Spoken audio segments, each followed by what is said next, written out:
Hello friends, welcome back to our YouTube channel GK with me. तो आज के इस वीडियो में हम पढ़ना स्टार्ट करने वाले हैं टीचिंग एप्टीट्यूड के बारे में। ये क्लास हमारी एक रिवीजन टाइप की क्लास रहने वाली है, क्योंकि मुझे बहुत सारे मैसेज आए थे टीचिंग एप्टीट्यूड के मैराथन के।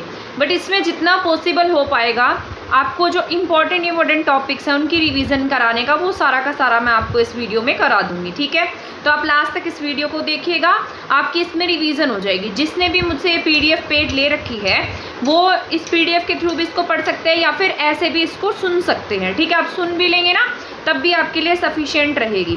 तो एग्जाम टाइम में आपकी एक रिवीजन हो जाएगी और इसको हम थोड़ा फास्ट मोड में पढ़ेंगे, क्योंकि पहले मैंने ये सारे टॉपिक कराए हुए हैं। तो ये टाइप ऑफ आपकी एक रिवीजन क्लास रहने वाली है।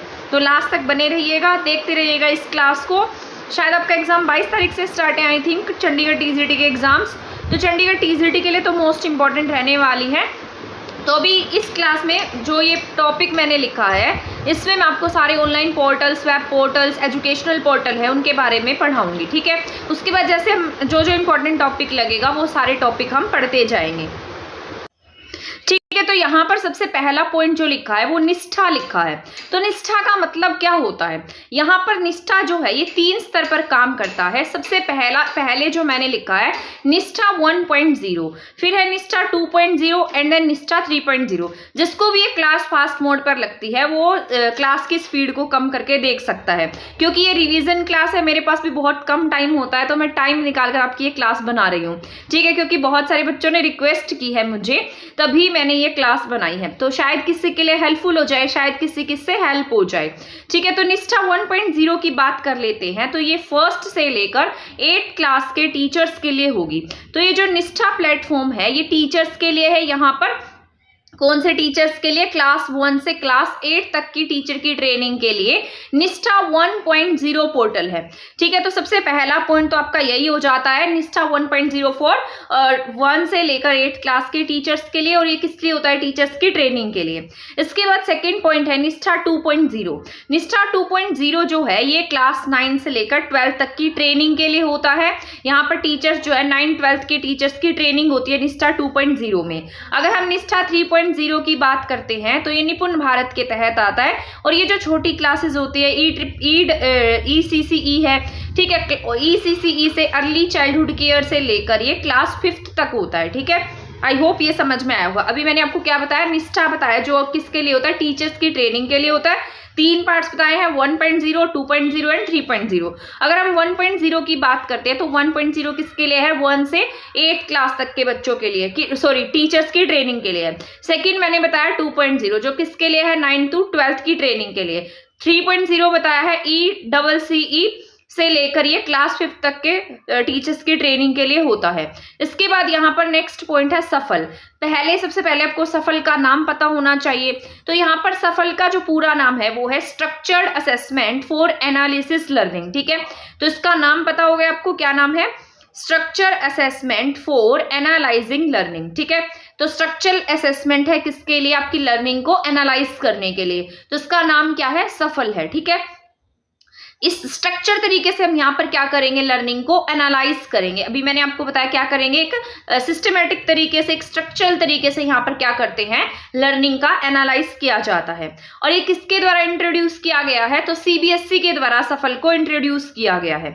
अब यहाँ पर सफल की बात कर लेते हैं। तो सफल में क्या होता है? बेसिक लर्निंग आउटकम होती हैं, और इसके साथ साथ कॉम्पिटेंसी बेस्ड आउटकम होती हैं। तो अगर हम बेसिक लर्निंग आउटपुट की बात करते हैं, आउटकम की बात करते हैं, तो बेसिक लर्निंग में क्या होता है? असेसमेंट हमें इस तरीके से करेंगे बच्चों का कि जो हमने सिखाया है उसकी क्या निकल कर आए, यहाँ पर एक आउटकम निकल कर आए। ठीक है, और कॉम्पिटेंसी बेस्ड जो होता है वो योग्यता आधारित होता है, और कॉम्पिटेंसी बेस्ड किसके लिए होगा? क्लास 3 के लिए, क्लास 5 के लिए और क्लास 8 के लिए। ठीक है, और यहाँ पर मतलब जो भी हम यहाँ पर बच्चे को पढ़ा रहे हैं, जो भी उसकी आउटकम आ रही है, उससे बच्चा क्या सीखेगा? कॉम्पिटेंसी बेस्ड लर्निंग सीखेगा। ठीक है, तो आई होप ये दोनों पॉइंट्स समझ में आए होंगे। सबसे पहले भी मैंने आपको बताया सफल के बारे में, स्ट्रक्चर तरीके से यहाँ पर बच्चा क्या करेगा? लर्निंग करेगा। ठीक है, लर्निंग एनालिसिस होगा। इसको 2 पार्ट्स में डिवाइड किया गया है, बेसिक लर्निंग आउटकम और इसके साथ साथ कॉम्पिटेंसी बेस्ड। ठीक है, असेसमेंट। अगर हम बेसिक की बात करते हैं तो हम असेसमेंट इस तरीके से करेंगे बच्चे का कि वहाँ पर जो लर्निंग है उसकी कुछ आउटकम निकल कर आए। अब यहाँ पर कॉम्पिटेंसी बेस की बात करते हैं तो ये ग्रेड 3 के लिए, ग्रेड 5 के लिए और ग्रेड 8 के लिए है। आ गया समझ में इतना, ठीक है। इसी दिन AI और AL और ALL दोनों AI और ALL लॉन्च हुए थे। AI का मतलब आर्टिफिशियल इंटेलिजेंस, ठीक है। इसके बाद यहाँ पर अब मोस्ट इंपॉर्टेंट है दीक्षा पोर्टल, इसके बारे में आपको पता होना चाहिए। दीक्षा पोर्टल मैंने एक वो कम्युनिटी में पोस्ट भी लगा रखी है, वहां से भी आप जाकर पढ़ सकते हैं, पूरा डिटेल से लिखा गया है। तो अगर हम दीक्षा की बात करते हैं तो सबसे पहले हमें दीक्षा के पूरे नाम के बारे में पता होना चाहिए। दीक्षा का पूरा नाम है digital information for knowledge sharing. Knowledge share करने का एक क्या है, डिजिटल इंफ्रास्ट्रक्चर है, एक प्लेटफॉर्म है जिसे हम ई लर्निंग प्लेटफॉर्म, ई प्लेटफॉर्म, ई ऑनलाइन प्लेटफॉर्म के नाम से भी जानते हैं। अगर हम दीक्षा की बात करते हैं, ये 5 सितंबर 2017 को क्या होता है, लॉन्च हुआ है, ठीक है। इसके बाद ये क्या है, ई कंटेंट है ये, और यहाँ पर जो बुक्स मिलती हैं जैसे NCERT की और CBSE की बुक्स यहाँ पर प्राप्त हो जाती हैं, किस में होती है, एज ए PDF फॉर्मेट में, ई लर्निंग प्लेटफॉर्म में यहाँ पर प्रोवाइड होंगी। इसकी शुरुआत की बात करते हैं, दीक्षा की शुरुआत किसके द्वारा की गई है, NCERT के द्वारा इसकी शुरुआत की गई है। यहाँ पर क्या काम है, नॉलेज को शेयर करना इनका काम है, एनीवेयर एंड एनी टाइम, किसी भी समय किसी भी जगह पर क्या करेंगे, नॉलेज को शेयर करेंगे थ्रू दीक्षा पोर्टल, ठीक है। दीक्षा पोर्टल पर कौन मतलब किसके द्वारा इनिशिएटिव है ये, NCERT के द्वारा। ई कंटेंट किसका मिलता है आपको, NCERT का, CBSE का। आ रहा है समझ में। कभी सोचो कि मैं तो बहुत तेज पढ़ा रही हूँ, बहुत जल्दी पढ़ा रही हूँ, बहुत जल्दी पढ़ाने का मोटिव मेरा यही है कि आपकी रिवीजन हो जाए, क्योंकि आपने ये पहले पढ़ा हुआ है, ठीक है। भाषा की बात करते हैं तो इसमें कितनी भाषाएं शामिल है, 18 भाषाएं शामिल हैं। अब अगर दीक्षा की बात करते हैं तो दीक्षा NCERT के द्वारा शुरू किया गया, NCTE के द्वारा शुरू किया गया है। इसमें आपकी भारत सरकार शिक्षा मंत्रालय ने इसको शुरू किया है, ठीक है। ये NEP 2020 के तहत डिजिटल एजुकेशन पाने में बच्चों की क्या करेगा, हेल्प करेगा। आपको पता है आपकी जो न्यू एजुकेशन पॉलिसी है वो भी डिजिटलाइजेशन को बढ़ावा देती है, डिजिटल एजुकेशन को बढ़ावा देती है।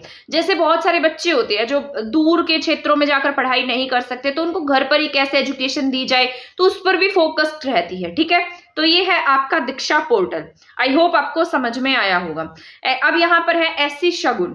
SC शगुन की बात कर लेते हैं तो ये स्कूल एजुकेशन से रिलेटेड है। शगुन का मतलब होता है शाला और गुण का मतलब है गुणवत्ता। स्कूल एजुकेशन, स्कूल क्वालिटी, ठीक है। गुणवत्ता का मतलब है क्वालिटी। स्कूल की क्वालिटी को यहाँ पर क्या करना है, इम्प्रूव करना है। ये डिजिटल प्लेटफॉर्म है फॉर प्रोवाइड इंफॉर्मेशन। क्या प्रोवाइड कराता है, यहाँ पर इंफॉर्मेशन को प्रोवाइड कराता है, और किस फॉर्म में करवाता है, डिजिटल फॉर्म में कराता है, ठीक है। डिजिटल फॉर्म अब यहाँ पर मैंने लिखा है NPOER। अब इसका मतलब क्या होता है, national repository of open educational resource. बस इसकी फुल फॉर्म आपको याद रखनी है, national repository of open educational resources. ये भी क्या है, एक डिजिटल प्लेटफॉर्म है, ठीक है। इसके बाद अगर हम बात करते हैं राष्ट्रीय किशोर स्वास्थ्य कार्यक्रम की, RKSK, ठीक है। तो इसका पूरा नाम क्या है, राष्ट्रीय किशोर स्वास्थ्य कार्यक्रम। ये किशोरों के स्वास्थ्य की बात करता है। यहाँ पर अगर हम एज गैप की बात करते हैं तो एज गैप यहाँ पर 10 to 19 ईयर्स का होता है, ठीक है। इसका नाम क्या है, किसके लिए लाया गया है, किशोरों के लिए, टाइप ऑफ आप टीनेजर्स के लिए बोल सकते हैं, ठीक है। तो इसका पूरा नाम क्या है, राष्ट्रीय किशोर स्वास्थ्य कार्यक्रम। इसके बाद अगर हम पीसा की बात करते हैं तो पीसा का पूरा नाम है program for international student assessment. बच्चों की असेसमेंट के लिए क्या है, ये एक ऑनलाइन प्लेटफॉर्म है, प्रोग्राम है, ठीक है। जहां पर 15 साल तक के बच्चों का क्या होता है, टेस्ट होता है। यहाँ पर क्वेश्चन होगा एक क्लास, मतलब जैसे कोई जो क्वेश्चन होते हैं वो एक क्लास कम के क्वेश्चंस होते हैं। तो ये क्या है, प्रोग्राम है इंटरनेशनल स्टूडेंट असेसमेंट, ठीक है। 15 ईयर्स तक के बच्चों का इसमें टेस्ट होता है। अब ये भी आपका इंपॉर्टेंट है, सार्थक। सार्थक को पढ़ लेते हैं। तो इसका पूरा नाम अगर पूछा जाए तो इसका पूरा नाम है students and teacher holistic advancement through quality education. सार्थक जो है ये स्टूडेंट्स के लिए भी है और ये टीचर्स के लिए भी है, ठीक है। निष्ठा मैंने बताया था फॉर टीचर्स ट्रेनिंग के लिए, ठीक है ना। और सार्थक किसके लिए है, स्टूडेंट्स के लिए, टीचर्स के, होलिस्टिक असेसमेंट एडवांसमेंट के लिए, किसके थ्रू? क्वालिटी एजुकेशन के थ्रू। लॉन्च किसके द्वारा किया गया? Department of school education and literacy, आपका जो शिक्षा मंत्रालय है उसके द्वारा इसको लॉन्च किया गया है। इसका एम क्या है? जो आपके एनईपी के टारगेट्स हैं उनको पूरा करना क्या है? इसका गोल है, ठीक है, इसका उद्देश्य है, एम है। अब यहाँ पर ये किसके लिए? For primary and secondary level student, किसके लिए लाया गया? प्राइमरी स्टूडेंट्स के लिए और साथ साथ सेकेंडरी क्लास के स्टूडेंट्स के लिए इसको लॉन्च किया गया। इसके साथ साथ ये किसकी बात करता है? इंक्लूसिव एजुकेशन की बात करता है। इंक्लूसिव का मतलब यहाँ पर क्या है कि सभी को ऐड करके चलना, सभी को साथ लेकर चलना। होलिस्टिक मतलब ऑल ओवर डेवलपमेंट करना, किसका? टीचर्स का और स्टूडेंट का। तो ये था सार्थक, ठीक है। आप आई होप आपको समझ में आ गया होगा, आपका यहाँ से रिवीजन हो रहा होगा, ठीक है। लॉन्च किसके द्वारा किया गया? रमेश पोखरियाल के द्वारा अमृत महोत्सव के एक भाग के रूप में इसको प्रस्तुत किया गया था। अब यहाँ पर स्वयं प्रभा की बात कर लेते हैं। स्वयं प्रभा मैंने अभी थोड़े दिन पहले ही आपको पढ़ाया है, ठीक है। तो यहाँ पर शायद चैनल्स का कुछ है, वो आप गूगल पर सर्च करके इसके चैनल देख लेना, क्योंकि ये कंटेंट मैंने पहले तैयार किया था, तो शायद ऐसा हो सकता है इसमें पुराना जो डेटा है चैनल्स का वो लिखा हो। बाकी आपका सारा का सारा कंटेंट जो है वो बिल्कुल सही है, बस एक डेटा आपको सर्च करके लिखना है, ठीक है।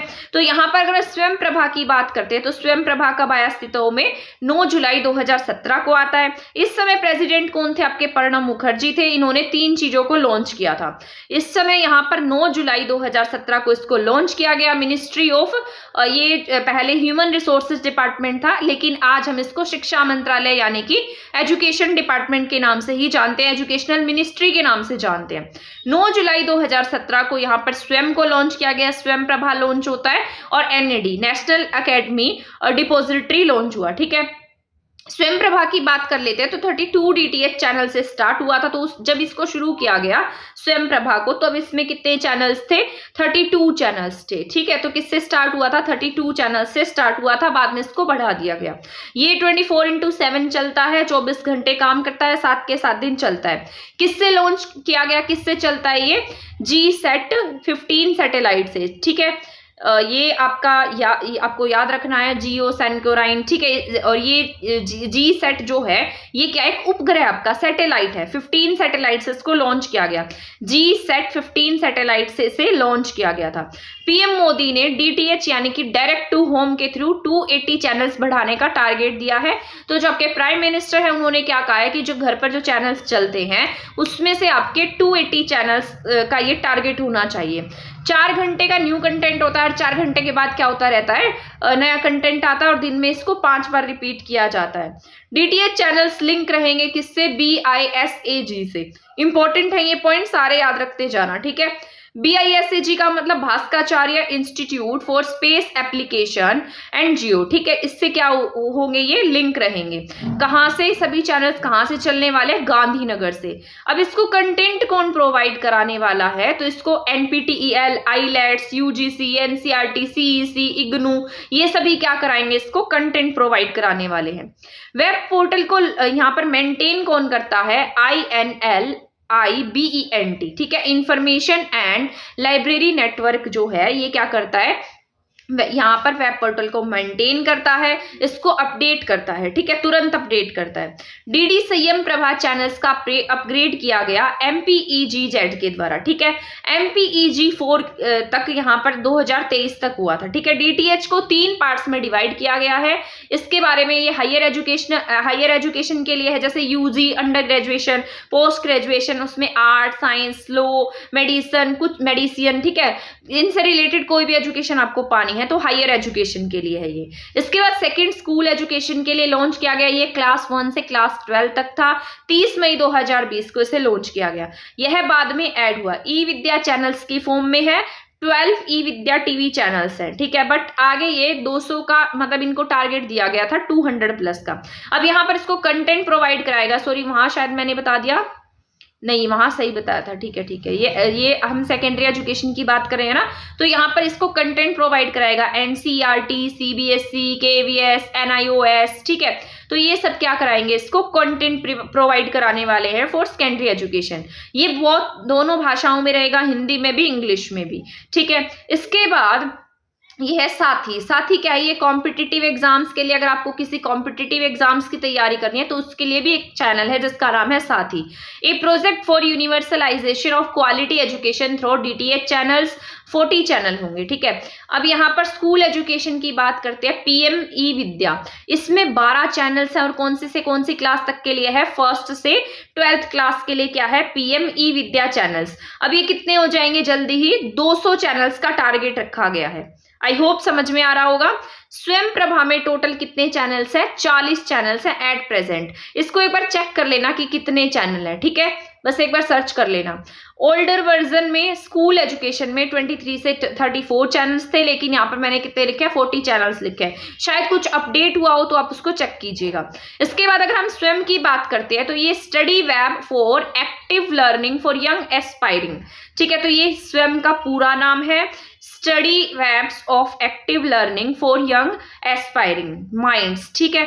इसमें अनुवाद 8 भाषाओं में इसका अनुवाद है, बंगाली भाषा में, गुजराती में, हिंदी में, कन्नड़ में, मलयालम में, मराठी, तमिल और तेलुगु में। सबसे अधिक पाठ्यक्रम का हिंदी में अनुवाद किया गया, ठीक है। इसके बाद यहाँ पर इसके 3 प्रिंसिपल हैं। इसमें सबसे पहले एक्सेस होना चाहिए, क्वालिटी गुणवत्ता होनी चाहिए, इसके साथ साथ उसकी इक्विटी यानी कि हिस्सेदारी होनी चाहिए, ठीक है। इसको कैसे पहुंचाएंगे? 521 कोर्स को डिलीवर करने का प्लेटफॉर्म है। 9 से लेकर पोस्ट ग्रेजुएशन तक कोई भी एक्सेस कर सकता है ऐसे। इसके बाद ये हो जाता है आपका यहाँ पर खत्म। ये एक चैप्टर जो है मैंने आपको कंप्लीट पढ़ा दिया है, जो आपके लिए इंपॉर्टेंट भी रहने वाला है, ठीक है। इसके बाद नेक्स्ट जो चैप्टर है वो है आपका टीचिंग से रिलेटेड है। बस मैं इसमें थोड़ा थोड़ा बताती जाती हूँ आपको, एक आपका टाइप ऑफ रिवीजन हो जाएगा, ठीक है। थोड़ा थोड़ा हम पढ़ते जाते हैं किसमें क्या है। बहुत ज्यादा डिटेल के साथ इसमें नहीं पढ़ाऊंगी, बट इतना बता दूंगी जो आपके एग्जाम के लिए इंपॉर्टेंट होगा, ठीक है। तो उतना उतना पढ़ते जाएंगे हम, ऐसा पढ़ेंगे कि आपके एक रिवीजन हो जाए। जैसे आप एक तरीके से अपने नोट्स को रिवाइज करते हैं, उसी तरीके से ये क्लास आपकी रिवीजन टाइप रहने वाली है। अब यहाँ पर लिखा है टीचिंग क्या है। टीचिंग एक ऐसा प्रोसेस होता है जहाँ पे ज्ञान का, कौशल का, आपकी नॉलेज का क्या किया जाता है? ट्रांसफर किया जाता है। Transfer of your values, your ideas. Teaching जरूरी नहीं है कि स्कूल में ही हो, कहीं पर भी हो सकती है। भारी वातावरण में भी क्या कर सकते हैं? सीख सकते हैं, फॉर्मल वे में, इनफॉर्मल वे में। अब यहाँ पर नेचर की बात करते हैं तो शिक्षा क्या है? एक ये बहुत साइंस भी है और आर्ट भी है, शिक्षण कला और विज्ञान दोनों है। इसके बाद नेक्स्ट है, जैसे पढ़ाना क्या है? कला है। इसके बाद है साइंस। टीचिंग क्या होता है? सिस्टमेटिक ढंग से होता है, क्योंकि पढ़ाने से पहले, जैसे मान लो आप स्कूल में पढ़ाओगे, ठीक है, आप टीचर बन गए, आप स्कूल में पढ़ाने जाओगे, तब भी क्या करोगे? आप पहले कुछ ना कुछ प्लान करके जाओगे पढ़ाने से पहले। अब मान लो मैं आपको पढ़ाने आई हूँ, पढ़ाने से पहले मैंने ये PDF तैयार किया है ना, तभी मैं आपको पढ़ाने आई हूँ। ऐसा तो नहीं है कि मैं ऐसे ही बिना राइट किए ऐसे ही आ गई हूँ, है ना। तो सबसे पहले हम क्या करते हैं? टीचिंग एक कला है, ठीक है, स्किलफुल कला होती है। इसके साथ साथ बहुत सिस्टमेटिक वे में हम इसे पढ़ाते हैं। टीचिंग क्या एक जटिल प्रक्रिया है। लर्नर की क्या नीड्स है? अब हर कोई तो नहीं पढ़ा सकता ना, और कॉम्प्लेक्स प्रोसेस होता है। हमें ये भी नहीं पता लगेगा कि हमें बच्चे को कैसे समझ में आ रहा है, तो हम कैसे पढ़ा पाएंगे। तो इसीलिए क्या कहा गया है? टीचिंग क्या कॉम्प्लेक्स प्रक्रिया होती है। हमें सब चीजों का ध्यान रखना होता है कि लर्नर की नीड्स क्या है, ठीक है। जैसे मान लो बच्चों को कुछ समझ में नहीं आ रहा है, तो हमें उसे समझाना पड़ेगा, हमें देखना पड़ेगा, हमें हमारे मेथड्स में चेंज करना पड़ेगा। आ गया समझ में? टीचिंग कैन लाई डायरेक्ट और इनडायरेक्ट, ठीक है। जैसे हम यहाँ पर बच्चों को क्या सिखाते हैं? स्कूल के माध्यम प्रत्यक्ष तरीके से सिखा सकते हैं और अप्रत्यक्ष तरीके से, दोनों तरीके से भी टीचिंग हमारी हो सकती है।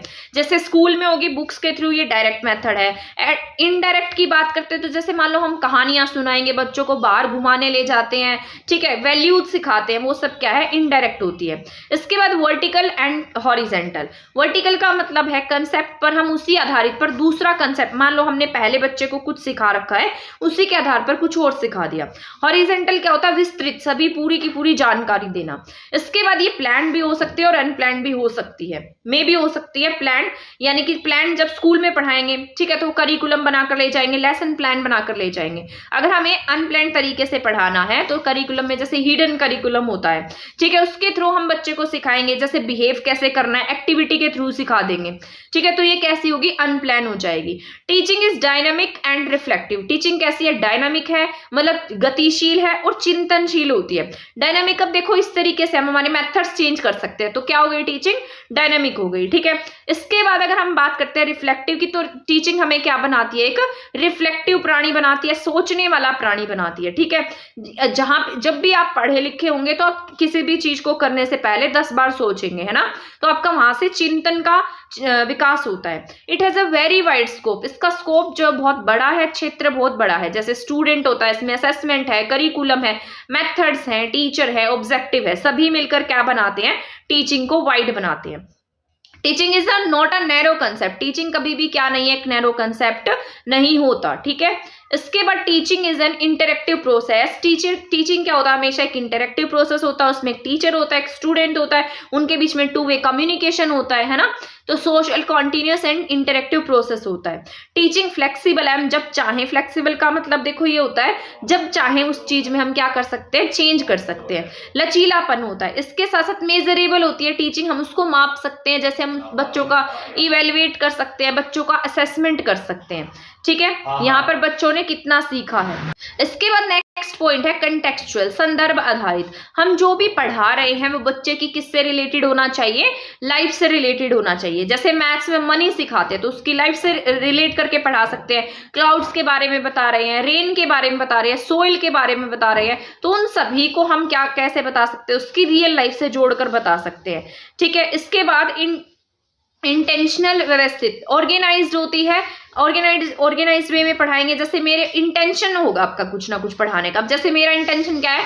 आपका एग्जाम है तो मेरा इंटेंशन क्या है? कि आपका एग्जाम पास हो, ठीक है। जो भी हम कर रहे हैं, जो भी हम पढ़ा रहे हैं, वो सब आपके लिए यूजफुल हो। इसके बाद कैसी होगी? सिस्टमेटिक होगी। पढ़ाने से पहले अपने लेसन प्लान बनाया होगा। इसके बाद हम असेसमेंट करेंगे बच्चों का और फीडबैक देंगे, ठीक है। तो ये हो जाता है यहाँ पर आपका जो भी टीचिंग क्या होती है, उसकी विशेषताएं क्या हैं, वो सब हमने पढ़ लिया है। इसके बाद हम पढ़ेंगे वेरिएबल ऑफ टीचिंग। टीचिंग के वेरिएबल क्या है? टीचिंग इंडिपेंडेंट होगी, ठीक है। इसमें क्या होता है? 3 चीजें होती हैं, एक इंडिपेंडेंट, एक डिपेंडेंट और एक होता है उसका मध्यस्थ का काम करता है। तो इंडिपेंडेंट की बात करें तो टीचर जो है वो हमेशा क्या होता है? इंडिपेंडेंट होता है, ठीक है, क्योंकि वो किसी पर डिपेंड नहीं है, वो आपको पढ़ाने वाला है, वो स्टूडेंट्स को पढ़ाने वाला है। तो स्टूडेंट्स को पढ़ाएगा तो स्टूडेंट क्या हो जाएंगे? यहाँ पर डिपेंडेंट हो जाएंगे, ठीक है। इसके बाद जो मध्यस्थता की काम करेगा वो क्या करेंगी? बुक्स काम करेंगी, नोटबुक काम करेंगी, या फिर चौक, डस्टर, जिस भी तरीके से टीचर जो है बच्चों को पढ़ा रहा है, ठीक है। यहाँ पर ये टीचर है, ये छात्र है, और ये हस्तक्षेप पर यही जो है बुक्स वगैरह होंगी, ठीक है। अब इंडिपेंडेंट ये मैंने लिखा है, छात्रों को अधिगम अनुभव प्रदान कराएगा। टीचर जो है वो क्या होगा? इंडिपेंडेंट होगा। अगर डिपेंडेंट की बात करते हैं तो ये किस पर बेस होता है? टीचर पर डिपेंड होता है। जैसे टीचर सिखाएगा वैसा ही बच्चे सीखेंगे, ठीक है। इसके बाद इंटरवीनिंग करिकुलम, पाठ्यक्रम, मेथड्स क्या होंगे, टेक्नोलॉजी क्या होगी, असेसमेंट स्ट्रेटजीज क्या रहेंगी, ये सब क्या होता है? इसके मध्यस्थता का काम करता है, ठीक है। आ गया यहाँ तक का समझ में? ऐसी उम्मीद कर रही हूँ मैं कि आपको समझ में आ रहा होगा, ठीक है ना। फटाफट पढ़ा रही हूँ तो इसका मतलब ये नहीं है कि आप पढ़ेंगे नहीं, आपके लिए इंपॉर्टेंट है। इसको देखते जाइए, पढ़ते जाइए, बस क्लास को सुनते जाइए, ठीक है। चाहे सो रहे हो, सोते सोते भी सुन लीजिएगा, तब भी आपके लिए यूजफुल रहेगा।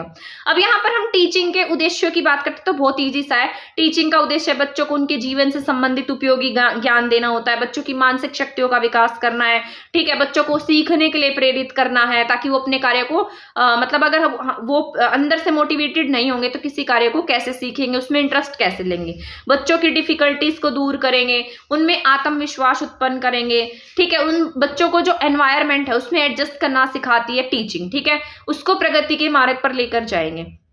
आई होप आ गया होगा समझ में यहाँ पर इतना। इसके बाद यहाँ पर है objective aim of teaching. Teaching के ऑब्जेक्टिव्स क्या हैं? इसमें अलग अलग ऑब्जेक्टिव्स की बात कही गई है। जैसे स्पेसिफिक ऑब्जेक्टिव्स हैं, describe in intended result of instructions rather than the process of it.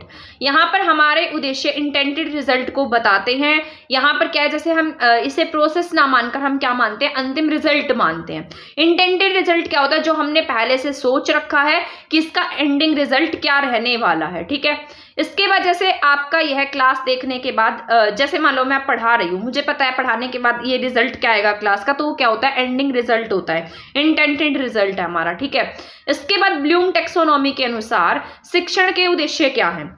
1956 में ब्लूम ने कॉग्निटिव डोमेन में टेक्सोनोमी दिया था और उन्होंने बताया था कि शिक्षण के बाद हमारे क्या क्या उद्देश्य होते हैं तथा हम उन पर कैसे काम करते हैं। तो ये ब्लूम की टेक्सोनोमी आ जाती है इसमें, ये भी आप पढ़ सकते हैं। तो 3 प्रकार के डोमेन की बात कही थी ब्लूम ने, कॉग्निटिव डोमेन की, अफेक्टिव डोमेन की एंड साइकोमोटर डोमेन की।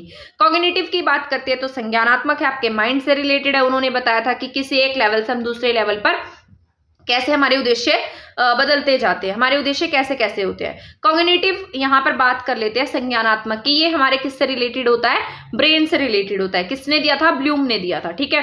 तो इन्होंने 6 स्तर दिए हैं। सबसे पहले इन्होंने क्या बताया कि सबसे पहले लेवल पर इन्होंने किसको रखा है, नॉलेज को रखा है। सेकंड पर क्या रखा, कॉम्प्रिहेंसिव समझ रखी है। थर्ड पर एप्लीकेशन, फोर्थ पे एनालिसिस, फिफ्थ पे सिंथेसिस, ई पे इवेल्युएशन रखा, ठीक है। तो ये सारे 6 पॉइंट्स हैं जिस पर ब्लूम ने क्या रखा है, कॉग्निटिव में रखा है इसको।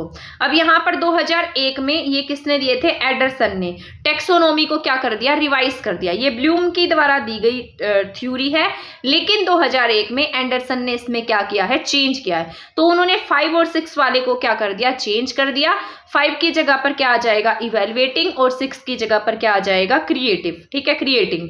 फर्स्ट लेवल पर जैसे हम बच्चे की मेमोराइजेशन पर काम करते हैं, नॉलेज जो है इसमें हम बच्चे को, जैसे छोटे बच्चे होते हैं उनको हम थोड़ा एक तरीके से रट्टा मारकर पढ़ाना सिखाते हैं, जैसे 2 की टेबल सिखाते हैं, नाम बताते हैं, परिभाषा बताते हैं, तो बच्चा ये याद करने पर फोकस रखता है, क्रैमिंग करता है। तो फर्स्ट लेवल पर क्या होगा, यहाँ पर बच्चे की नॉलेज बनेगी, ठीक है, मेमोराइजेशन का काम होगा। सेकंड पर क्या रहता है, समझ रहती है। इस लेवल पर यहाँ पर एग्जाम्पल देंगे 2 चीजों में कैसे डिफरेंस करना है, ये सब किस में रहेगा, बच्चे की समझ पर रहेगा, ठीक है। इसके बाद यहाँ पर प्रयोग, सीखे हुए को अब अप्लाई कैसे करना है। टेक्स्ट बुक की एक्सरसाइज हो गई, जैसे एक्टिविटीज हो गई, जैसे नाउन पढ़ा रहे हैं तो डेली लाइफ में कैसे अप्लाई करेंगे, ये क्या होता है, प्रयोग करना सिखाएंगे। इसके बाद एनालिसिस करेगा, यानी कि किसी भी कंसेप्ट को टुकड़े करके सीखेगा। जैसे हमने किसी चीज की 5 विशेषताएं बताई, अब वह उसका एनालाइज कैसे करेगा, उसका नाम कैसे बताएगा। समस्या हमने बताई है, बाद में उसका नाम बताएगा। इसके बाद अगर हम सिंथेसिस की बात करते हैं, संश्लेषण की, ये एनालिसिस से क्या होता है, अपोजिट होता है। या हम पूछेंगे कि पॉल्यूशन के 5 कारण बताओ, या एनालिसिस से क्या करेगा बच्चा, आगे जाएगा, ठीक है। इवेल्युएशन क्या होता है, हाईएस्ट स्तर पर होता है। इवेल्युएशन जो है सबसे ऊपर का लेवल होता है। ऑल ओवर जजमेंट किस में रहती है, इवेल्युएशन में रहती है। जो भी सीखा है या उसका उसने कितना आउटपुट लिया है वो क्या है, इवेल्युएशन है। पर 2001 में एंडरसन ने इन सभी को आईएनजी ऐड कर दिया एक तो इन सब में, और उसके बाद जो 5 और 6 लेवल थे उसको क्या किया, इसने चेंज किया है। 5 पर क्या रख दिया इसने, इवेल्युएटिंग, और 6 पर इसने क्या बना दिया, क्रिएटिंग, ठीक है। 2001 में इसको चेंज कर दिया गया।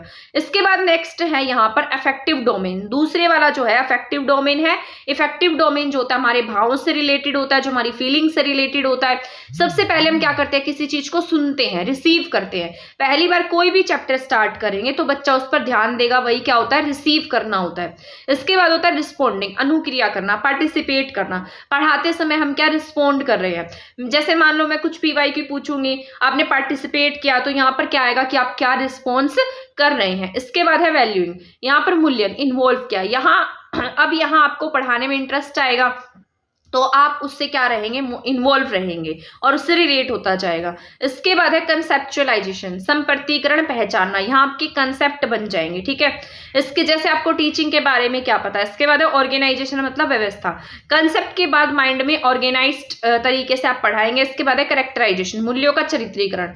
पढ़ाते पढ़ाते आपको जो प्रोसेस मालूम है, धीरे धीरे आपको उसकी नॉलेज होने लगेगी। जैसे आपने 2-3 एग्जाम क्लियर कर लिया तो आपको उसका क्या पता लग जाएगा, प्रोसेस का पता लग जाएगा। तो यही क्या होता है, कैरेक्टराइजेशन, ठीक है। इसके बाद है साइकोमोटर डोमेन, जो आपके एक्टिविटीज से रिलेटेड होते हैं। जैसे इमिटिएशन है, अनुकरण करना है। अनुकरण का मतलब होता है जहां पर बच्चा जो है वो अपने बड़ों को देखकर सीखता है, ठीक है, वो क्या होता है, साइकोमोटर। इसके बाद है मैन्युपुलेशन। मैन्युपुलेशन होता है एक्सपेरिमेंट, चीजों को क्या करके सिखाएंगे, एक्सपीरियंस करके सिखाने वाले हैं। इसके बाद है परसुएशन, नियंत्रण करना, मतलब जो भी हम सीख रहे हैं, जैसे छोटा बच्चा चलना सीखता है, ठीक है, वो कंट्रोल करता अपनी बॉडी पर। इसके बाद है आर्टिकुलेशन, यानी कि जैसे मान लो किसी चीज में सटीकता आ जाना। बच्चे सुलेख लिखते हैं, उसके बाद उनकी राइटिंग में क्या आ जाती है, सटीकता आ जाती है। इसके बाद है नेचुरलाइजेशन, स्वाभाविकरण। अब नए कौशल सीखेगा यहाँ पर, जैसे चलना, भागना, दौड़ना। हम स्विमिंग भी सीख सकते हैं। आ गया समझ में। इसके बाद है गैगने ने लर्निंग के 8 टाइप दिए थे, तो उनको भी हम पढ़ लेते हैं। ठीक है, सबसे पहले है सिग्नल, संकेत देना, स्टिमुलेंस रिस्पॉन्स SR। ठीक है, इसके बाद क्या है यहाँ पर सरल श्रृंखला है, चेनिंग वाली व्यवस्था, फिर वर्बल, फिर डिस्क्रिमिनेशन, फिर कंसेप्ट, फिर प्रिंसिपल, एंड देन समस्या समाधान, प्रॉब्लम सॉल्विंग किस पर रखा है, सबसे ऊपर रखा गया है। ठीक है, ये पहले की क्लासिकल कंडीशनिंग के जैसा है सिग्नल, जैसे ट्रैफिक लाइट को देखकर आप रुक जाते हैं। ठीक है, तो फर्स्ट वाला जो है वो क्या है, यहाँ पर हम क्या देंगे, सिग्नल देते हैं बच्चे को। ट्रैफिक लाइट को देखकर बच्चा क्या करेगा, रिएक्ट करेगा, वहां पर रुक जाएगा, तो ये यहाँ पर क्या है, सांकेतिक सीखना है। इसके बाद है SR, उद्दीपक है, यहाँ आपके पास कोई रीइंफोर्समेंट है तो आप क्या करेंगे, काम करेंगे, तो ये सेकंड पर उन्होंने किसको रखा है, SR को रखा है। थर्ड पे क्या रखा, चेनिंग, यानी कि कोई कंसेप्ट आ जाए, एक कंसेप्ट बच्चे को पता है, उसी के ऊपर हम उसका दूसरा कंसेप्ट तैयार कर देंगे, तो वो क्या होता है, चेनिंग होता है। इसके बाद है वर्बल एसोसिएशन, शाब्दिक, वर्ड्स से सीखना, बच्चा यहाँ क्या करेगा, वर्ड से सीखेगा। फिर है डिस्क्रिमिनेशन, डिफरेंट चीज़ों का यहाँ पता लगेगा, फिर कंसेप्ट बनाएगा, समझ बन जाएगी बच्चे की, फिर उसके पास लॉज होंगे, थ्योरीज होंगी, अब मान लो उसके पास कोई प्रॉब्लम है तो उसके पास वो उन्हें सॉल्व भी कर पाएगा। ठीक है, ये थी गैगने की थ्योरी। इसके बाद है मैक्सिम ऑफ टीचिंग के मैक्सिम्स क्या हैं, हाउ टू टीच, कैसे पढ़ाया जाना चाहिए। ठीक है, एक बार देख लेते हैं ये वाला टॉपिक, हाँ बस एक बार रीड कर लेते हैं, ईजी सा ही है ये आपका।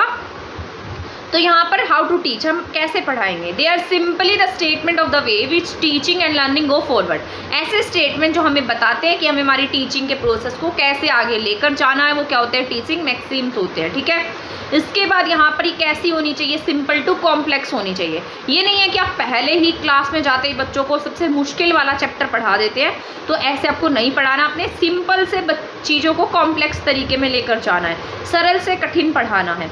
जब भी हम किसी टॉपिक को पढ़ाने का प्रयास करते हैं तो हम पहले ईजी सिखाते हैं, उसके बाद कॉम्प्लेक्स की ओर जाते हैं। ठीक है, ग्रेजुएशन से सीखना चाहिए, जो भी पढ़ा रहे हैं उसे सरल बनाना, मतलब ग्रेडेशन से। ठीक है, ग्रेडेशन से आप सिखाएंगे। इसके बाद है पर्टिकुलर टू जनरल, विशिष्ट से सामान्य की ओर, स्पेसिफिक टू जनरल, यानी कि यहाँ पर जैसे खुद रूल निकाल रहे हैं, यही इंडक्टिव मेथड है। मतलब जैसे आप कैसे सिखाएंगे, नाउन बताया अपने बच्चों को, नाउन से एग्जाम्पल की तरफ लेकर गए। ठीक है, उदाहरण से रूल की तरफ लेकर जाएंगे। आप पहले किसी चीज़ का एग्जाम्पल देंगे एंड देन उसके बाद में उसका रूल बताएंगे, तो ये क्या है, विशिष्ट से सामान्य की ओर। अब यहाँ पर ज्ञात से अज्ञात की ओर बच्चे को पढ़ाएंगे।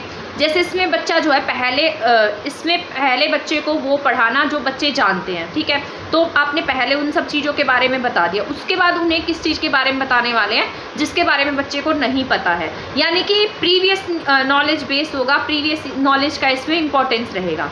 होल टू पार्ट, आप छोटे छोटे अंश लेकर मतलब पूर्ण से अंश की तरफ पढ़ाएंगे। पढ़ाते समय किसी चीज़ को एज अ होल रिप्रेजेंट करेंगे, जैसा कि किसने कहा था, गेस्टाल्टवाल ने कहा था। हम किसी भी चीज़ को कैसे देखते हैं, किसी भी प्रॉब्लम को हम कैसे देखेंगे, एज अ होल देख रहे हैं।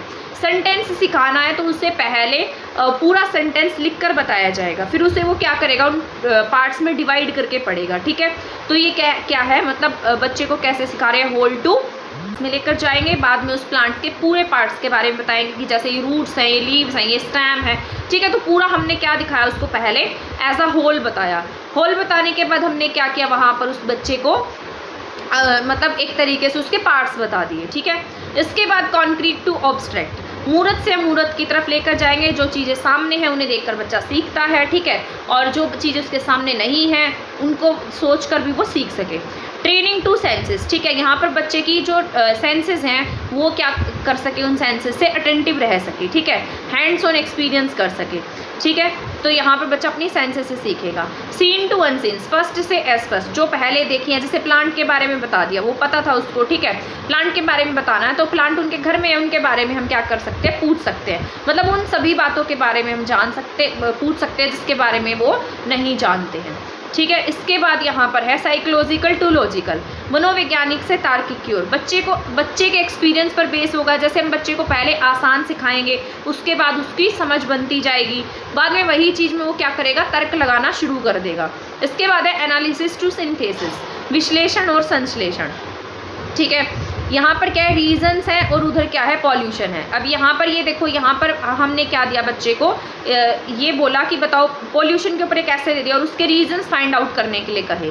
इसके बाद सिंथेसिस में क्या कहा हमने, पॉल्यूशन के बारे में बता दिया और उसके मतलब यहाँ पर क्या करने थे उसको, मतलब उसके रीजंस बताए हैं हमने, और ये पूछा है कि बताइए ये किसके बारे में है, तो बच्चा क्या बता देगा, पॉल्यूशन के बारे में बता देगा। ठीक है, तो दोनों एक दूसरे के अपोजिट है, एनालिसिस टू सिंथेसिस। इसके बाद है इनडेफिनेट टू डेफिनेट, अनिश्चित से निश्चित की ओर बच्चे को सिखाएंगे। मतलब श्योर, इनडेफिनेट में जब हम श्योर नहीं है बाद में हमें क्लैरिटी हो जाएगी। इम्पेरिकल टू रेशनल, यानी कि व्यवहारिक टू तार्किक पढ़ाएंगे। एक्सपीरियंस से लॉजिकल तक लेकर जाएंगे, जो बच्चों के व्यवहार से रिलेटेड होगा। इंडक्शन से डिडक्शन मेथड की तरफ पढ़ाने वाले हैं। तो ये थे मैक्सिम्स ऑफ टीचिंग। ठीक है, आई होप आपको समझ में आ गए होंगे। इसके बाद हम पढ़ लेते हैं लेवल ऑफ टीचिंग। टीचिंग के लेवल कौन से हैं। आई नो बहुत ज़्यादा फास्ट मोड पे पढ़ा रही हूँ मैं, है ना, बट आपके लिए यूज़फुल है और इससे आपकी मतलब एक तरीके से ज़्यादा चैप्टर्स भी कवर हो जाएंगे, ज़्यादा रिवीजन हो जाएगी, तो आप इसको देखते रहिए। तो शिक्षण के स्तर की बात करते हैं तो 3 प्रकार के स्तर होते हैं, मेमोरी लेवल है, अंडरस्टैंडिंग लेवल है और रिफ्लेक्टिव लेवल है। तो ये तीनों लेवल आपके इंपॉर्टेंट हैं, आपको ध्यान से सुनने हैं। ठीक है, तो यहाँ पर क्या है, मेमोरी लेवल, अंडरस्टैंडिंग लेवल और रिफ्लेक्टिव लेवल। अगर हम मेमोरी लेवल की बात करते हैं तो किसने दिया था, हर्बर्ट ने दिया था। ये पूछे जा सकते हैं मेमोरी लेवल किसके द्वारा दिया गया, हर्बर्ट के द्वारा। ठीक है, मॉडल क्या है, इसको 5 स्तर में डिवाइड किया गया है। सबसे पहले क्या होता है, फोकस होता है, हमारा ऑब्जेक्टिव क्या है, हमें बच्चों को क्या पढ़ाना है, हमारा फोकस किस पर रहेगा। ठीक है, ये क्या है, सबसे पहले वाला फैक्चुअल तरीके से नॉलेज देना है, जैसे बच्चे को रिटेन करना, रिकॉल करना, रिप्रोड्यूस करना है। ठीक है, इसके बाद नेक्स्ट पॉइंट है हमारा सिंटेक्स, संरचना होगी इसमें, 5 स्टेप है इसमें भी। जैसे सबसे पहले हम क्या करके जाएंगे, प्रिपरेशन करके जाएंगे। ठीक है, लेसन प्लान बना कर जाएंगे, फिर हम वहाँ पर जाकर प्रेजेंटेशन देंगे, फिर हम कंपैरिजन करेंगे, एसोसिएट करेंगे उनको। ठीक है, कि बच्चे ने कितना सीखा है, कितना नहीं सीखा, सामान्यीकरण करेंगे हर चीज़ पर, मतलब किसी टॉपिक को क्या करेंगे, हर चीज़ पर लागू करेंगे। जैसे एंगल के तीनों कोणों का योग 180 होता है। ठीक है, तो उसको उसके बेस पर जानेंगे। जनरलाइजेशन के बाद यहाँ पर अप्लाई करेंगे। ठीक है, जो भी उसने सीखा है, जैसे ऐड, प्लस, माइनस, जो भी उसने सीख रखा है वो उसको क्या करेगा, अपनी डेली लाइफ में अप्लाई करेगा। इसके बाद थर्ड पॉइंट है सोशल सिस्टम, सामाजिक प्रणाली। यहाँ स्टूडेंट टीचर के बीच में कैसा रिलेशन है, टीचर एक्टिव है नहीं है, वो बच्चों को कैसे सिखाता है, तो यहाँ पर स्टूडेंट टीचर का रिलेशन होगा। इसके बाद सपोर्ट सिस्टम की बात करते हैं, कक्षा में सभी चीज़ें जो शिक्षण को प्रभावित करती हैं, जैसे यहाँ पर इंफ्रास्ट्रक्चर कैसा है, बोर्ड कैसा है, चौक कैसा है, बेंच कैसे हैं। ठीक है, तो ये क्या होता है, सपोर्ट सिस्टम है। इवेल्युएशन मेथड की बात, मेमोरी बेस रहेगा, मूल्यांकन प्रणाली यहाँ पर जो मेमोरी बेस रहती है। इसके बाद इवेल्युएशन करेंगे तो क्लोज एंडेड क्वेश्चन है, ऐसे, return, recall type, SR theory base, तो ये क्या होंगे, इवेल्युएशन होंगे। ये व्यवहारवाद पर बेस है, यहाँ पर थॉटलेस होता है बच्चा। ठीक है, मेमोरी बेस में। इसके बाद यहाँ पर नेक्स्ट है कीवर्ड्स की बात कर लेते हैं। तो यहाँ पर कीवर्ड्स है, फैक्चुअल नॉलेज होगी बच्चे को। अगर आपको फैक्चुअल नॉलेज दिखाई दे कहीं पर, रिटेन दिखाई दे, रिकॉल दिखाई दे, रिप्रोड्यूस दिखाई दे, एसआर थ्योरी दिखाई दे, ऑर्गेनाइज और फिक्स्ड मटेरियल दिखाई दे, तो आप क्या टिक करेंगे, memory based teaching, memory level पर टिक करेंगे। ठीक है, तो ये किससे रिलेटेड है, बच्चे की मेमोरी से रिलेटेड है। इसके बाद अगर हम सेकेंड पॉइंट की बात करते हैं अंडरस्टैंडिंग लेवल की, तो जो मेमोरी लेवल है वो किसने दिया था, हर्बर्ट ने दिया था। अगर हम अंडरस्टैंडिंग लेवल की बात करते हैं तो किसके द्वारा दिया गया है, मोरिसन के द्वारा दिया गया है। यहाँ पर बच्चा कैसा होता है, थॉटफुल रहता है, सब्जेक्ट फोकस्ड रहता है, सेंटर्ड रहता है। ठीक है, फोकस यहाँ पर बच्चे का क्या एम है, यहाँ पर बच्चे को अंडरस्टैंडिंग बनाना है ताकि वो बच्चा विचार कर सके किसी भी चीज़ पर। इसके बाद मास्टरी हो जाए किसी भी सब्जेक्ट पर, किसी भी कंसेप्ट पर, बच्चा यहाँ पर आइडिया ग्रेस्प कर सके। इसके बाद सिंटेक्स चॉइस के भी 5 पार्ट हैं, जैसे एक्सप्लोरेशन है, टीचर क्या एक्सप्लोर कर रहा है, क्या प्लान कर रहा है, क्या प्रेजेंट कर रहा है, क्या एसिमिलेट कर रहा है। कंसेप्ट को समझाने के बाद हम उसे उसके ज्ञान से जोड़ने वाले हैं। ऑर्गेनाइज की बात करते हैं, विचार जब फिक्स हो जाए, कुछ नया जो ऐड हुआ उसके बाद सभी टॉपिक की व्यवस्था की गई है। इसके बाद नेक्स्ट पॉइंट है रेसिटेशन, अनुवाचन, उसको रिवाइज करना, जैसे बच्चे को होमवर्क देना है। ठीक है, इसके बाद सोशल सिस्टम, अगर यहाँ पर टीचर और स्टूडेंट की रिलेशन की बात कही गई है, जो भी मैंने आपको बताया है, यहाँ पर टीचर है वो कैसा होना चाहिए, डेमोक्रेटिक होना चाहिए।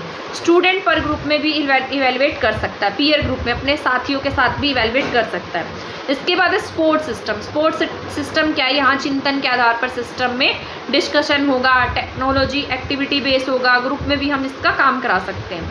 इसके बाद इवैल्यूएशन, बच्चों को सोचने का मौका मिलेगा, चार्ट मॉडल लिस्ट मिलेगी, ठीक है। इसके बाद नेक्स्ट है यहाँ पर क्या क्या कीवर्ड्स होंगे अंडरस्टैंडिंग लेवल पर। कॉम्प्रीहेंशन क्या होगा, समझ होगी यहाँ पर। मास्टरी होगी किसी कंसेप्ट पर। आइडिया सेंटर्ड होगा, ग्रेस्प द आइडिया होगा, सीइंग द रिलेशनशिप। जहाँ पर भी आपको ये वर्ड देखने को मिले तो ये किससे रिलेटेड, आपके अंडरस्टैंडिंग लेवल से रिलेटेड होंगे। मास्टरी होगी किसी कंसेप्ट पर, आइडिया सेंटर्ड होगा, ठीक है, ग्रेस्प करेगा आइडिया को, रिलेशनशिप्स देखेगा, कॉम्प्रीहेंसिव होगा।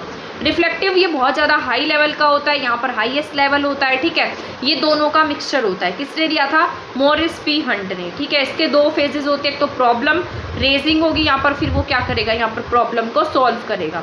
टीचर बच्चों के सामने प्रॉब्लम रेज करेगा और बच्चे यहाँ पर क्या करेंगे, प्रॉब्लम को सॉल्व करेंगे।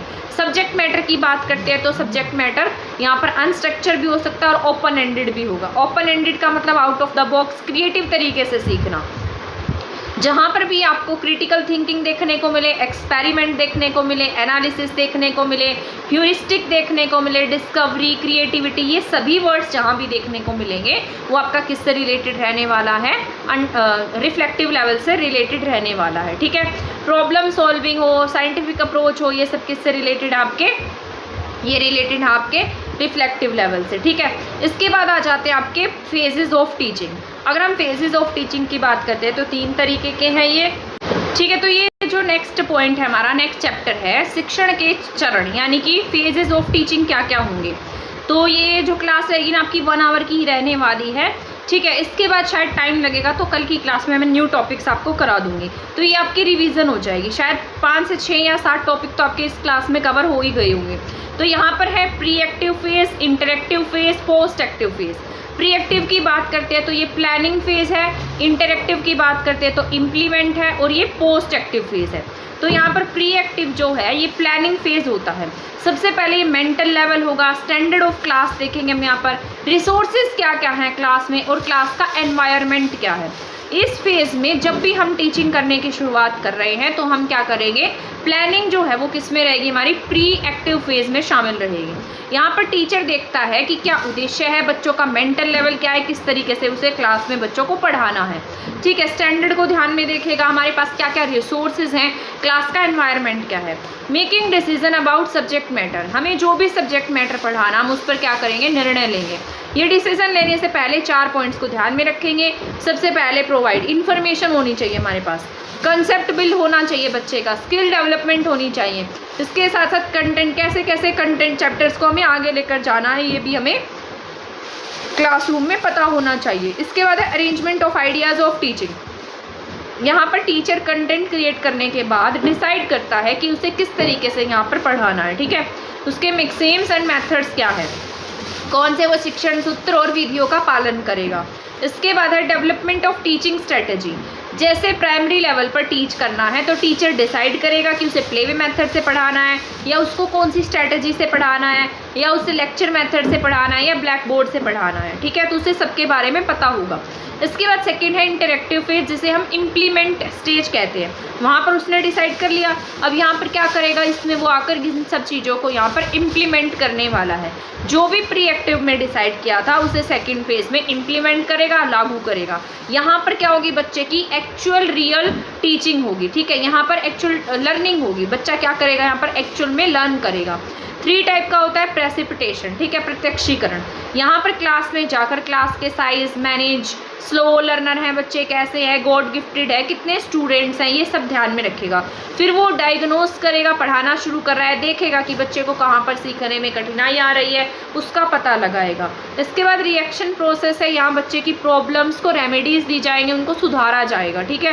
प्रॉब्लम्स और लर्निंग एनहेंस की जाएगी।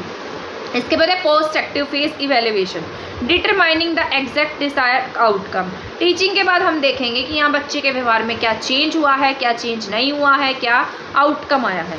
इसके बाद है using appropriate evaluation technique. Objectives क्या है और सब्जेक्टिव क्या है। ऑब्जेक्टिव जैसे अब यहाँ पर अप्रोप्रिएट इवेल्युएशन टेक्निक है तो वो 2 तरीके से होगी, ऑब्जेक्टिव तरीके से और सब्जेक्टिव से। ऑब्जेक्टिव में जैसे MCQ क्वेश्चंस आते हैं, सब्जेक्टिव में ऐसे टाइप आएंगे। टीचिंग के बाद चैप्टर एंड हो जाता है तो हम क्या करते हैं, बच्चे को कुछ टेस्ट देते हैं। टेस्ट कैसे भी हो सकता है, ऑब्जेक्टिव भी हो सकता है, सब्जेक्टिव भी हो सकता है। इसके बाद है changing the strategies of teaching. अब यहाँ पर है रिफ्लेक्शन, विश्लेषण करना। सबसे लास्ट में हमें लगा कि कुछ कमी रह गई है, तो हम क्या करेंगे, उसका विश्लेषण करेंगे, हमारी टीचिंग सक्सेसफुल हुई है या नहीं हुई है, क्या चेंज की हमें नीड है। इसके बाद है प्री एक्टिव फेज, ठीक है। अब ये शॉर्ट फॉर्म में लिखा है। प्री एक्टिव में क्या क्या आएगा, गोल फिक्स करना आएगा, डिसीजन लेना आएगा, स्ट्रेटेजीज के बारे में। सेकंड इंटरेक्टिव फेज में हम सबसे इंपॉर्टेंट क्या रहेगा, डायग्नोज रहेगा, एक्शन क्या रहा, रिएक्शन क्या रहा। पोस्ट एक्टिव की बात करते हैं तो टेस्टिंग डिवाइस, मापन, इवेल्युएशन, फीडबैक एंड फॉलोबैक हुआ, ठीक है। तो ये भी हो जाता आपका फेजेस ऑफ टीचिंग से रिलेटेड कंप्लीट। अभी TLM वाला ये मैं आपको पढ़ा चुकी हूँ, अभी मैंने 2-3 दिन पहले भी TLM से रिलेटेड पढ़ाया था। इस टॉपिक को हम स्किप कर देते हैं क्योंकि ये मैं आपको पढ़ा चुकी हूँ, ठीक है। एक बार मैं चेक कर लेती हूँ कौन सा टॉपिक और पढ़ाना है आपको। ये पढ़ लेते हैं, शिक्षण की प्रक्रिया, विशेषताएं और कार्य। अब यहाँ पर टीचिंग प्रोसेस की बात करते हैं तो टीचिंग कैसा प्रोसेस है, बाइपोलर प्रोसेस है, ठीक है। मतलब टीचिंग इसमें क्या कहा गया, टीचिंग कैसा है, बाइपोलर प्रोसेस है। इससे पहले टीचिंग को यूनिपोलर माना गया था, पर एडम्स की बुक में से क्या लिखा गया, बाइपोलर। इवोल्यूशन ऑफ एजुकेशन, इसमें टीचिंग, शिक्षा की क्रांति को बाइपोलर कहा गया। इन्होंने कहा कि इसमें क्या होता है, शिक्षक और छात्र दो ही बंदे होते हैं इसमें, मतलब दो ही चीज़ें होती हैं, तो उन दोनों के बीच इंटरेक्शन होता है जिससे बच्चा क्या करता है, सीखता है। किसके द्वारा कहा गया, ये एडम्स के द्वारा कहा गया, ठीक है। यहाँ शिक्षक ज़्यादा एक्टिव होगा और बच्चे क्या रहेंगे, पैसिव रहेंगे। टीचिंग फिर बाद में अब क्या कहा जाता है कि टीचिंग कैसा प्रोसेस है, ट्राइपोलर प्रोसेस है, क्योंकि इसमें जो कंटेंट है वो भी इम्पॉर्टेंट रोल प्ले करता है। अगर कंटेंट नहीं होगा तो टीचर क्या पढ़ाएगा। ये स्टेटमेंट जॉन डीवी के द्वारा दिया गया था। जॉन डीवी वही है जिन्होंने प्रोजेक्टिव मेथड दिया है। अब यहाँ पर यही लिखा है, जैसे शिक्षण प्रक्रिया है, यहाँ पर क्या है, शिक्षक है, टीचर है, स्टूडेंट है, और क्या है इसके यहाँ पर जो भी पाठ्यक्रम है, करिकुलम है। शिक्षक इंडिपेंडेंट होता है, छात्र डिपेंडेंट होता है, और जो भी करिकुलम है वो क्या होता है, एक इंटरमीडिएट का काम करता है दोनों के बीच। इसके बाद यहाँ पर फंक्शंस क्या है टीचिंग के, जैसे निदानात्मक होगा, उपचारात्मक होगा, मूल्यांकन होगा। निदानात्मक कब होता है, जब हम टीच कर रहे हैं, ऑन गोइंग प्रोसेस होता है, लर्निंग करते करते बच्चा यहाँ पर क्या करेंगे, हम उसका निदान करेंगे। फिर बाद में क्या देंगे, गैप फिल करेंगे, रेमेडीज देंगे, बच्चे की कमियों का उपचार करेंगे। फिर उसके बाद एट द एंड पे क्या होता है, मूल्यांकन होता है, ठीक है। इसके बाद टीचिंग मेथड्स की बात कर लेते हैं, जैसे माइक्रो टीचिंग्स है। माइक्रो टीचिंग में क्या आता है, जब हम स्मॉल ग्रुप में बच्चों को पढ़ा रहे होते हैं वो क्या होता है, माइक्रो टीचिंग होती है। साइकिल ऑफ माइक्रो टीचिंग, सूक्ष्म शिक्षण का चक्र। अकॉर्डिंग टू NCERT क्या कहा गया है, टीचिंग सेशन जो है इसको 6 मिनट देंगे, ठीक है। फीडबैक सेशन में भी यहाँ पर क्या दिया जाएगा, माइक्रो टीचिंग में 6 मिनट्स होते हैं। इसके बाद रीप्लान करेंगे, फीडबैक के बाद, पुनर्योजना के बाद वापस से देखेंगे कि बच्चे में क्या कमी रह गई थी, रीप्लान करेंगे, और ये कितने मिनट का होगा, टोटल 12 मिनट का। वो पहले दोनों 6 मिनट्स के थे, ये कितने मिनट का है, 12 मिनट का। इसको हमने क्या किया, रीप्लान किया है। इसके बाद फिर रीटीच करेंगे, ठीक है। यहाँ पर वापस से शिक्षण अनिवार्य होगा, फिर ये 6 मिनट का होगा। फिर से रीफीडबैक लेंगे तो ये भी कितने का रहने वाला है, 6 मिनट का रहने वाला है। तो यहाँ पर साइकिल ऑफ माइक्रो टीचिंग कितना हो जाता है, 36 मिनट का हो जाता है। सबसे ज़्यादा समय रीप्लान में लगता है 12 मिनट का, ठीक है। तो ये याद रख लेना। अब इसके बाद है टाइप ऑफ टीचिंग। शिक्षण के प्रकार 4 टाइप के होते हैं, माइक्रो टीचिंग, ग्रुप टीचिंग, री टीचिंग और रेमेडियल टीचिंग, ठीक है। तो 4 टाइप की हमारे पास क्या है, टीचिंग है। मैक्रो टीचिंग की बात कर लेते हैं तो डिटेल में होगी, इसमें सारी की सारी इन्फॉर्मेशन होगी, टीचर स्टूडेंट को देगा, और ये लेक्चर बेस्ड रहने वाली है, ठीक है। तो मैक्रो क्या होती है, डिटेल होती है, सारी सूचनाएं होती है, सारी इन्फॉर्मेशन होती है और डिटेल होती है। ग्रुप टीचिंग की बात करते हैं तो टॉली शिक्षण होता है, इसमें चीज़ें इंस्ट्रक्शन पर बेस होती हैं। यहाँ पर ग्रुप बनाकर बच्चों को पढ़ाया जाता है, ठीक है। रीटीचिंग, पढ़ाने के दौरान कुछ कमी रह गई है, सुधार करना है, इम्प्रूव करना है, तो हम रीटीच भी कर देते हैं। रेमेडियल, ठीक है। तो रेमेडियल टीचिंग की बात करते हैं तो उपचारात्मक शिक्षण होता है, जब हम बच्चे में लर्निंग गैप का पता कर लेते हैं तो उसको इम्प्रूव करने की कोशिश करते हैं। रेमेडियल टीचिंग हमेशा व्यक्तिगत रूप से होगी, अलग अलग बच्चों की होगी, ठीक है। इसके बाद है remedial is for small group के लिए होती है, नॉट 1 स्टूडेंट। ये पूरी क्लास का नहीं होगा, जिन बच्चों को समझ में नहीं आया उनको हम क्या करेंगे, रेमेडियल टीचिंग देंगे। रीटीचिंग में क्लास को अगर समझ नहीं आया है तो पूरी क्लास को ही पढ़ाएंगे। रेमेडियल में ओनली एरर वाले स्टूडेंट आते हैं, रीटीचिंग में सभी स्टूडेंट्स आते हैं, ठीक है। टीचिंग मेथड्स, अब टीचिंग मेथड्स की बात करते हैं। अपनी कक्षा को इंटरेस्टिंग बनाने के लिए, इफेक्टिव बनाने के लिए टीचर जिन जिन गतिविधियों का, जिन जिन मेथड्स का यूज़ करता है उसे ही किसके नाम से जानते हैं? टीचिंग मेथड्स के नाम से जानते हैं। अब यहाँ पर कुछ एलिमेंट्स हैं आपकी टीचिंग के, जैसे यहाँ पर लिखा है कम्युनिकेशन, डेमोन्स्ट्रेटिंग, ठीक है, रीडिंग, गाइडिंग, जेस्चरिंग और राइटिंग। ये सभी की सभी चीज़ें जो हैं वो आपके टीचिंग एलिमेंट्स को अच्छा बनाती हैं, ठीक है। रीडिंग में क्या है, चीज़ों को हम पढ़कर बता रहे हैं। राइटिंग में क्या होगा, लिख कर बताएंगे। गाइडिंग में हम सलाहकार बनेंगे। डेमोन्स्ट्रेशन में क्या होगा, जैसे मैं आपको PDF के थ्रू पढ़ा रही हूँ, ठीक है, टीचर बोर्ड पर लिखेगा, अच्छा लिखा गया होगा, वो डेमोन्स्ट्रेटिंग होगा। कम्युनिकेशन, जो टीचर है उसकी जो बोलने की प्रोनाउंसिएशन है वो अच्छी होगी, तभी बच्चा क्या कर पाएगा, सीख पाएगा। इसके बाद यहाँ पर लिखा गया है, ये इसको मैंने ऐसे लिख दिया CDGWGR, ठीक है, घर का काम। ऐसे मतलब ये ट्रिक लिखी थी, घर का काम ड्राइंग, ये ट्रिक थी। तो मेन पॉइंट्स हैं ये टीचिंग के, ठीक है, ऐसे ही याद रख लेंगे आप इसको। इसके बाद लेक्चर मेथड की बात करते हैं। तो लेक्चर मेथड जो है ये कैसा होता है, एक्सप्रेशन बेस होता है, ठीक है, व्याख्यान विधि होती है ये मेथड होगा हमेशा, मतलब जैसे मैं आपको पढ़ा रही हूँ तो अब आप इसको क्या कह सकते हैं, लेक्चर मेथड है। इसमें टीचर ज़्यादा एक्टिव रहता है, बच्चे पैसिव रहते हैं। तो मोस्ट कॉमनली सबसे ज़्यादा यूज़ यही किया जाता है और बड़ी क्लासेस के लिए सबसे ज़्यादा यूज़फुल रहता है।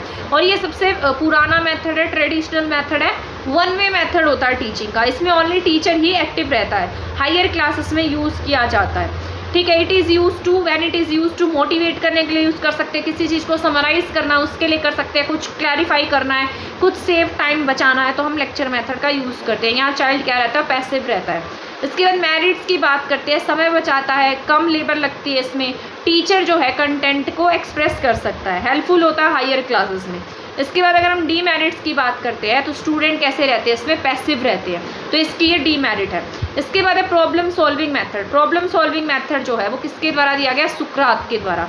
समस्या समाधान विधि, सबसे पहले हमारे पास कोई प्रॉब्लम होगी, उसके बाद हम उसका प्लान फाइंड आउट करेंगे, आइडेंटिफाई करेंगे, फिर हम देखेंगे कि इसमें क्या क्या हो सकता है, हम इसमें क्या क्या सॉल्व कर सकते हैं। वर्क का स्ट्रेटेजी देखेंगे, उसको मेजर करेंगे, उसका सॉल्यूशन निकालेंगे, ठीक है। प्रॉब्लम सॉल्विंग मेथड जो 5 इसके टाइप है वो किसके द्वारा दिए गए, सुकरात के द्वारा। हम पहले प्रॉब्लम को रीड करते हैं, फिर उस पर सोचते हैं, फिर सॉल्व करते हैं, फिर उसे एक्सप्लेन करते हैं। अगर हम यहाँ पर मेरिट्स की बात करते हैं तो यहाँ स्टूडेंट्स जो है वो लर्न करेगा हाउ टू सॉल्व प्रॉब्लम, यहाँ पर बच्चे हमेशा एक्टिव रहेंगे। अगर हम डीमेरिट की बात करते हैं तो ये टाइम कंज्यूमिंग होता है, सिलेबस भी पूरा नहीं हो पाएगा और हर सब्जेक्ट पर एप्लीकेबल भी नहीं है। अब यहाँ पर स्टोरी टेलिंग मेथड की बात कर लेते हैं। तो स्टोरी टेलिंग मेथड जो है ये सबसे इंटरेस्टिंग मेथड होता है। यहाँ हम बच्चे को स्टोरी के माध्यम से सिखाने का प्रयास करते हैं। जैसे स्टोरी रियल लाइफ बेस्ड भी हो सकती हैं, इमेजनरी भी हो सकती है, हिस्टोरिकल भी हो सकती हैं, ठीक है। प्रोजेक्ट मेथड मोस्ट इंपॉर्टेंट है, किलपैट्रिक ने दिया था, ये आपको याद रखना है। जॉन डीवी के स्टूडेंट है किलपैट्रिक, ये फादर ऑफ प्रोजेक्ट मेथड कहे जाते हैं। जॉन डीवी ने इसकी विचारधारा दी थी, लेकिन ये जो मेथड है वो किसके द्वारा लाया गया, ये किलपैट्रिक के द्वारा लाया गया। अब principle of project method, project method के क्या क्या प्रिंसिपल हैं, जैसे पर्पसफुल होता है, एक्शन बेस होता है, उपयोगिता इसकी, और एक्सपीरियंस बेस होगा, ठीक है। प्रोजेक्ट हमेशा स्टूडेंट के लेवल के आधार पर होगा, बाद में हम इसको क्या करेंगे, इवेलुएट करेंगे। अगर हम इसकी मेरिट की बात करते हैं तो इसमें सभी बच्चे मिलजुल कर काम करते हैं, उसे एग्जीक्यूट करते हैं। डिस्कशन मेथड की बात कर लेते हैं तो पॉजिटिव मेथड के रूप में हम इसे यूज़ करते हैं। जैसे बच्चों का ग्रुप बना दिया जाता है तो वहाँ पर बच्चे डिस्कस करेंगे, 2 वे कम्युनिकेशन होगा, बच्चे नए नए आइडियाज़ लेकर आएंगे, कॉन्फिडेंस इसमें बच्चों का बढ़ेगा, वो बच्चे न्यू प्लान बना सकेंगे, डिसीजन कंसर्न रहेगा। इसके बाद है डिस्कशन मेथड, किसके लिए होता है, हायर क्लास के लिए होता है। अब है डेमोन्स्ट्रेशन मेथड यानी कि निर्देशन विधि। पढ़ाने से पहले डेमो टाइप होगा, पहले 1 और 2 वीडियो होगी डेमो की, ठीक है। सबसे ज़्यादा टीचिंग एड्स डेमोन्स्ट्रेशन मेथड में ही यूज़ की जाती हैं। ये चाइल्ड सेंटर होता है और टीचिंग का बेस्ट मेथड भी यही कहा जाता है। बच्चे ही इसमें भगवान, मतलब बच्चा ही भगवान माना जाता है इस मेथड में, ठीक है। ह्यूरिस्टिक मेथड की बात करते हैं तो ये खोज परख विधि होती है, डिस्कवरी लर्निंग होती है इसमें बच्चा लर्निंग बाय डूइंग से सीखता है, प्रॉब्लम सोल्वर होता है, टीचर बस इसमें साथ रहेगा। इसके बाद है Dalton method, Helen Parkhurst, यहाँ भी लर्निंग सेल्फ डूइंग से सीखता है बच्चा। इसके बाद यहाँ पर टीचिंग मॉडल की डेफिनेशन है, ये शायद मैं सोच रही हूँ आपको कल करा दूँ, देख लेते हैं ये कितनी बड़ी क्लास है हमारी।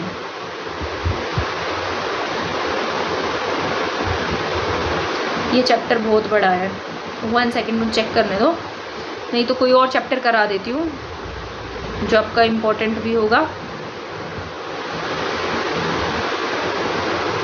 ये पढ़ा देती हूँ। ये लर्निंग वाले में से क्वेश्चन आए हुए थे, ठीक है। तो यहाँ पर अगर हम बात करते हैं शिक्षण की, तो टीचर क्या करता है, हमारी लर्निंग में हेल्प करता है।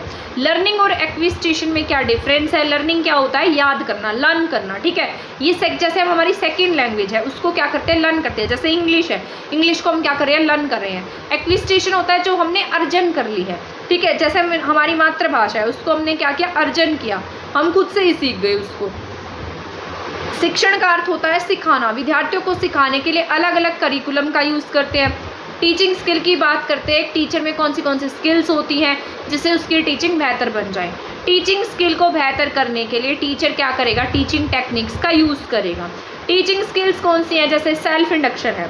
जब टीचर किसी भी लेसन को शुरू करता है तो वह अपने लेसन की प्लानिंग इस तरीके से करेगा कि बच्चे को क्या हो, समझ में आ जाए, वो उसकी प्रीवियस नॉलेज और न्यू नॉलेज को आपस में क्या कर सके, जुड़ पाए, ठीक है। पार्ट का इंट्रोडक्शन देगा, इस प्रकार से देगा कि बच्चों को क्या ना लगे, वो चीज़ अननोन ना लगे। इसके बाद है स्टिमुलेंस वेरिएशन। इसमें बॉडी लैंग्वेज का यूज़ होगा। जैसे मैं आपको पढ़ा रही हूँ, ठीक है, टीचर जब पढ़ाते हैं तो उसकी फेस में, टोन में कुछ चेंज होता है, एक्सप्रेशन बदलते रहते हैं। मैं पढ़ाती हूँ, मेरे भी एक्सप्रेशन चेंज होते हैं, है ना। तो ये सब क्या है, स्टिमुलेंस वेरिएशन होता है। इसके बाद है प्रोबिंग क्वेश्चंस, बूझने वाले क्वेश्चन। प्रोबिंग होता है जांच पड़ताल वाले क्वेश्चन पूछेंगे हम बच्चों से, ठीक है। इससे बच्चे की नॉलेज बढ़ेगी, उसका कॉन्फिडेंस बढ़ेगा। उदाहरण, एग्जाम्पल से हम क्या देंगे, बच्चे को स्पष्टीकरण देंगे। इसके बाद है ओनली थ्योरी एंड फैक्ट से टीचिंग बेस होगा। इसके बाद है क्लोजर, पाठ का ऐसा समापन जिसके द्वारा नवीन ज्ञान क्या बना रहे, उत्सुकता बनी रहे। इस कौशल के द्वारा व्याख्यान, प्रदर्शन आदि का सारांश भी प्रस्तुत हो।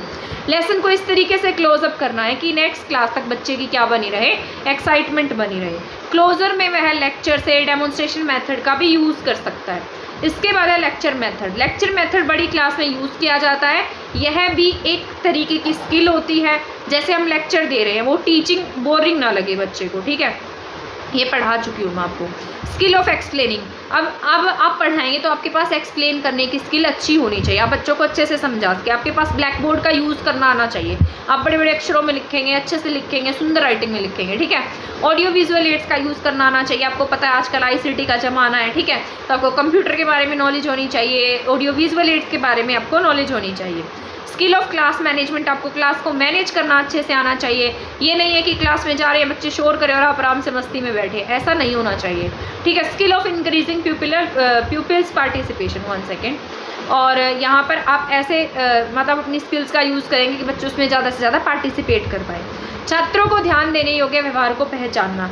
टीचर कितनी एबिलिटी होनी चाहिए कि बच्चे का व्यवहार वो जान पाए, उसको पता हो कि कौन सा बच्चा डांट से काम करेगा और कौन सा बच्चा प्यार से काम करेगा, है ना, होता है ना ये।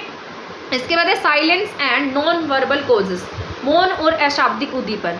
टीचर पढ़ा रहा है पर बच्चे बोले जा रहे हैं, पर टीचर चुप। जब जैसे मान लो मैं आपको पढ़ा रही हूँ, ठीक है, आप बोले जा रहे हो, पर मैं एक बार ऐसे आंख दिखा देती हूँ आपको और आप सारे चुप हो जाते हैं, तो यहाँ पर ये क्या है, silence and non verbal clues, ठीक है। बच्चे क्या हो जाते हैं, आपके एक्सप्रेशन देखकर अपने आप चुप हो जाएंगे। अब यहाँ पर फ्लुएंसी ऑफ क्वेश्चंस बनी रहनी चाहिए। बच्चों को होमवर्क देंगे, प्लान तरीके से बच्चों को पढ़ाएंगे। इसके बाद रीइंफोर्समेंट्स देंगे, जैसे वेरी गुड, अच्छा काम करके आए, कभी कभी टॉफीज दे देंगे। इसके बाद आप टीचिंग टिप्स देंगे, टेक्निक्स देंगे। डिस्क्रिप्शन टेक्निक, विवरण कहानी का संक्षिप्त रूप है, नरेट करेंगे।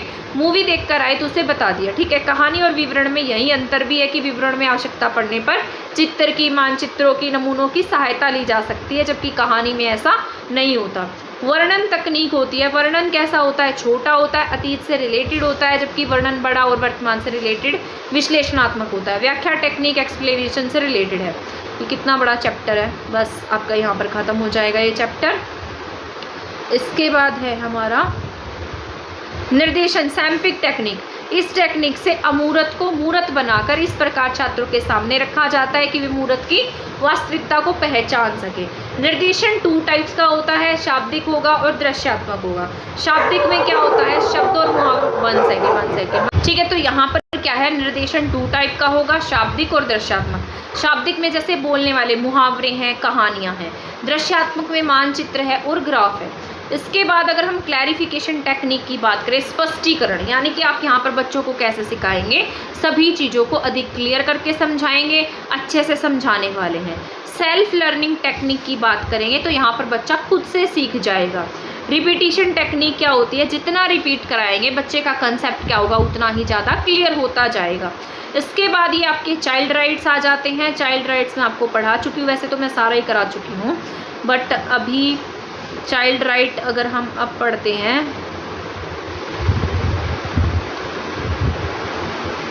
चाइल्ड राइट मैं नेक्स्ट क्लास में पढ़ाऊँगी आपको, ठीक है। इस क्लास को भी यहाँ पर एंड कर दें क्या?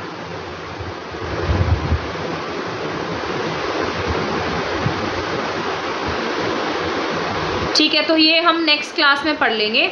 तो अभी तक जितना मैंने आपको पढ़ाया, और आपको भी ये क्लास बोरिंग नहीं लगेगी, ऐसे आपको ये सब बोरिंग लगने लगेगा, तो अभी मैंने आपको इतना पढ़ा दिया है, आप ये सारा पढ़ लीजिएगा। आई नो आपका एग्ज़ाम है, मेरे पास भी इतना ही टाइम होता है, तो अभी रात के 9 बज रहे हैं और मैं इस क्लास को रिकॉर्ड कर रही हूँ। शायद ये क्लास आपको कल सुबह देखने को मिले, ठीक है। तो आप इस क्लास को देख लीजिएगा, और अगर आपके लिए यूज़फुल लगे, आपको यूज़फुल लगे, आपको लगे कि किसी और के लिए यूज़फुल हो सकती है, तो इसको शेयर कर दीजिएगा, ठीक है।